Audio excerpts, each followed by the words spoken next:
ಕ್ರಿಸ್ತನನ್ನು ಪ್ರತಿಫಲಿಸುವಂತೆ ನಿಮ್ಮ ಆತ್ಮಗಳನ್ನು ವಾಕ್ಯದಲ್ಲಿ ಬಲಪಡಿಸುವ ಅನುದಿನದ ಧ್ಯಾನ. ಇಂದಿನ ಧ್ಯಾನದ ಶೀರ್ಷಿಕೆ ಗಿದ್ಯೋನನು 300 ಜನರನ್ನು ಜಯದ ಕಡೆಗೆ ನಡೆಸಿದನು. ಈ ದಿನದ ದೇವರ ವಾಕ್ಯ: ಯೆಹೋವನು ಅವನನ್ನು ಚೆನ್ನಾಗಿ ನೋಡಿ, ನಾನು ನಿನ್ನನ್ನು ಕಳುಹಿಸುತ್ತೇನೆ, ಹೋಗು, ಈ ನಿನ್ನ ಬಲದಿಂದ ಇಸ್ರಾಯೇಲ್ಯರನ್ನು ಮಿದ್ಯಾನ್ಯರಿಂದ ಬಿಡಿಸು ಎಂದು ಹೇಳಿದನು. ನ್ಯಾಯಸ್ಥಾಪಕರು 6ನೇ ಅಧ್ಯಾಯ 14ನೇ ವಚನ. ಗಿದ್ಯೋನನು ಮನಸ್ಸೆಯ ಕುಲದ ಯೋವಾಷನ ಮಗನಾಗಿದ್ದನು. ಈ ಕುಟುಂಬದ ಜನರು ಯಾವುದೇ ಪ್ರಮುಖ ಸ್ಥಾನವನ್ನು ಹೊಂದಿರಲಿಲ್ಲ. ಆದರೆ ಯೋವಾಷನ ಮನೆತನವು ಧೈರ್ಯ ಮತ್ತು ಸಮಗ್ರತೆಗೆ ಹೆಸರುವಾಸಿಯಾಗಿತ್ತು. ತನ್ನ ಜನರನ್ನು ಬಿಡುಗಡೆಗೊಳಿಸಬೇಕೆಂಬ ದೈವಿಕ ಕರೆಯು ಗಿದ್ಯೋನನಿಗೆ ಬಂತು. ಯೆಹೋವನ ದೂತನು ಗಿದ್ಯೋನನಿಗೆ ಪ್ರತ್ಯಕ್ಷನಾಗಿ ಅವನಿಗೆ, ಪರಾಕ್ರಮಶಾಲಿಯೇ, ಯೆಹೋವನು ನಿನ್ನ ಸಂಗಡ ಇದ್ದಾನೆ ಅಂದನು. ಆಗ ಗಿದ್ಯೋನನು ಅವನಿಗೆ, ಸ್ವಾಮಿ, ಯೆಹೋವನು ನಮ್ಮ ಸಂಗಡ ಇದ್ದರೆ ನಮಗೆ ಇದೆಲ್ಲ ಯಾಕೆ ಸಂಭವಿಸಿತು ಎಂದು ಕೇಳಿದನು. ಅದಕ್ಕೆ ಪರಲೋಕದ ದೂತನು ಅವನಿಗೆ, ಈ ನಿನ್ನ ಶಕ್ತಿಯಿಂದ ಹೋಗು, ನೀನು ಇಸ್ರಾಯೇಲನ್ನು ಮಿದ್ಯಾನ್ಯರ ಕೈಯಿಂದ ತಪ್ಪಿಸಿ ರಕ್ಷಿಸುವಿ, ನಾನು ನಿನ್ನನ್ನು ಕಳುಹಿಸಲಿಲ್ಲವೋ ಅಂದನು. ಗಿದ್ಯೋನನ ನೇತೃತ್ವದಡಿಯಲ್ಲಿ ಕೇವಲ 32,000 ಮನುಷ್ಯರ ಸೈನ್ಯವಿತ್ತು.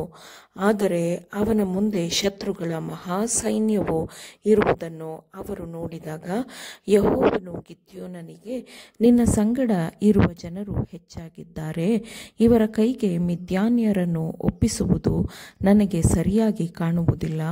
ಒಪ್ಪಿಸಿಕೊಟ್ಟರೆ ಸ್ವಹಸ್ತದಿಂದಲೇ ನಮಗೆ ರಕ್ಷಣೆಯಾಯಿತೆಂದು ಹೆಚ್ಚಳಪಟ್ಟು ನನ್ನನ್ನು ಅಲಕ್ಷ್ಯ ಮಾಡಾರೋ.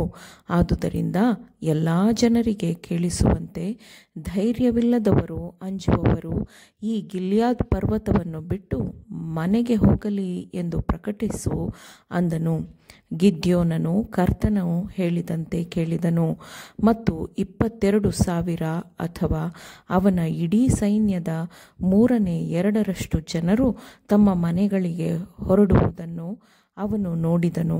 ಮತ್ತೆ ಯೆಹೋವನು ತಿರುಗಿ ಗಿದ್ಯೋನನಿಗೆ, ನಿನ್ನ ಬಳಿಯಲ್ಲಿರುವ ಜನರು ಇನ್ನೂ ಹೆಚ್ಚಾಗಿದ್ದಾರೆ, ನೀನು ಅವರನ್ನು ಹಳ್ಳಕ್ಕೆ ಕರೆದುಕೊಂಡು ಹೋಗು, ಅಲ್ಲಿ ಅವರನ್ನು ನಿನಗೋಸ್ಕರ ಪರೀಕ್ಷಿಸುವೆನು ಎಂದು ಹೇಳಿದನು. ಕೆಲವರು ಮಾತ್ರ ಕೈಯಿಂದ ನೀರನ್ನು ಬಾಯಿಗೆ ತೆಗೆದುಕೊಂಡು ನೆಕ್ಕಿದರು.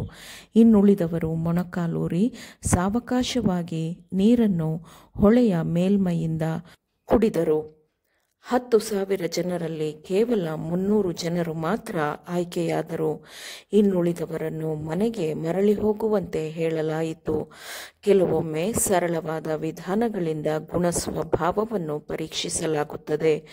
ಆಯ್ಕೆಯಾದ 300 ಜನರು ಧೈರ್ಯವಂತರು, ಸ್ವನಿಯಂತ್ರಣವನ್ನು ಸಾಧಿಸಿದವರೂ ಆಗಿದ್ದರು ಮತ್ತು ಅವರು ನಂಬಿಕೆಯಲ್ಲಿ ಬಲವಾಗಿದ್ದರು. ಮತ್ತು ದೇವರು ಅವರಿಗೆ ನಿರ್ದೇಶನ ಕೊಟ್ಟಾಗ ಅದನ್ನು ಕೇಳುವಂತಹ ಆಸಕ್ತಿ ಅವರಲ್ಲಿತ್ತು.